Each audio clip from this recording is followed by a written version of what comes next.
The recent Free Comic Book Day saw the release of Conan and the Battle of the Black Stone, a 13-page Conan yarn that serves as an introduction to Howard's other creations, and, at large, the Howardverse. But what is the Howardverse? Let's look at the essay by Howard Scholar Jeffrey Shanks, taken straight from the pages of the comic book itself. Conan the Barbarian is, of course, the most famous creation of Robert E. Howard, but he is far from the only one. Howard contributed to many genres that were popular when he was writing in the 1920s and 30s, and in fact, has been credited with being the father of several hybrid genres like sword and sorcery and weird westerns. And so, Howard's many protagonists range from barbarian warriors and two-fisted detectives to Texas gunslingers and bloodthirsty pirate captains. What's more, Howard makes it very clear in his stories that most, if not all, of his characters exist in the same universe. A Howardverse, if you will. The teams at Heroic Signature and Titan Comics are excited to begin exploring that Howardverse in this very issue, with several characters that many readers might not be familiar with. After Conan and Call of Atlantis, perhaps Howard's most famous character is Solomon Kane, a grim Puritan adventurer and avenger.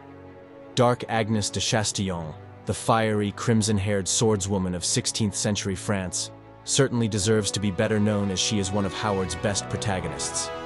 Francis Xavier Gordon, also known as El Borak, is a Texas gunslinger turned expat adventurer, exploring the treacherous and mysterious hills of South Asia against the backdrop of early 20th century great game geopolitics. Professor John Conrad and John Kirwan are scholars specializing in history, archaeology, and the occult, and who have a tendency towards unearthing the most diabolical of eldritch horrors. But perhaps one of the most unique and interesting of Howard's characters is James Allison. A resident of 1930s rural Texas, Allison is an invalid due to a permanent disability, but has the ability to recall all of his past lives. Howard completed 3 James Allison stories: Marchers of Valhalla, Valley of the Worm, and The Garden of Fear, along with several synopses and fragments. Most of Allison's previous incarnations lived at the end of the Hyborian Age, or in its aftermath when the Hyborian kingdoms had fallen. They are pure sword and sorcery at its finest, with Valley of the Worm in particular often cited as one of Howard's best stories. In it, Allison recalls a life as Njord, an Aesir warrior who finds an unlikely ally in a Pict. The two face off against a giant snake and other horrors in the crumbling ruins of a long-since abandoned Hyborian city, a setting that almost feels post-apocalyptic. The concept of reincarnation is something that does seem to have appealed to Howard personally, though its use as a literary device was clearly borrowed from one of Howard's favorite novels, The Star Rover by Jack London. In my opinion, it will be exciting to see how this Howardverse will develop, and how much it will be the focus of future Conan publications. On one hand, it's a good way to introduce new readers to the other, usually lesser-known characters in Howard's canon. On the other hand, there is also a great danger of getting bogged down and losing focus. Take the declining Marvel franchise, for example, which has lost itself in numerous films, comics, and Disney Plus series. If consumers feel they have to consume a certain product as a kind of homework assignment in order to understand the content of another product, they quickly lose interest and turn away, as the continuing demise of the MCU clearly shows. But I have faith in Heroic Signatures and Jim Zub, that they have a good plan and a vision at hand that will satisfy most people. However, I can also well imagine that this move, however authentic it may be in terms of Howard's own creation and lore, will be controversial in the clearly conservative Conan fandom.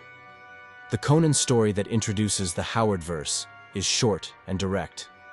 Conan fights alongside Aquilonian troops in the Pictish wilderness and is confronted with an old horror from his past that he thought he had long since overcome. While the quick and dirty narrative may be lacking, the abundance of supplementary written material and introduction of key characters set to make future appearances provide a promising glimpse into the upcoming multi-temporal event. The inclusion of Dark Agnes, El Borak, and the Professors showcases strong potential for standalone episodes within Savage Sword and the ongoing series, adding depth and intrigue to the newly ignited franchise. The artwork is bold, flashy, and colorful, noticeably more modern-looking than the ongoing series inked by Rob de la Torre and Doug Braithwaite. I liked it, but I can see the more traditional Conan fans rejecting it for its modern looks, that stray away from pure Buscema worship. The cover artwork itself is by Rob de la Torre and, of course, fantastic. De la Torre can't fail with this character. The issue also contains a glimpse preview of upcoming issues in the regular comic run, as well as advertising for the soon-to-be-released and long-awaited Conan novel, City of the Dead, by John C. Hawking. I strongly recommend for any Conan fan to check it out if you are lucky enough to still hunt it down. The digital copy will be ready to download on May 8th of 2024. If you enjoyed this video, be sure to subscribe to our channel for more content.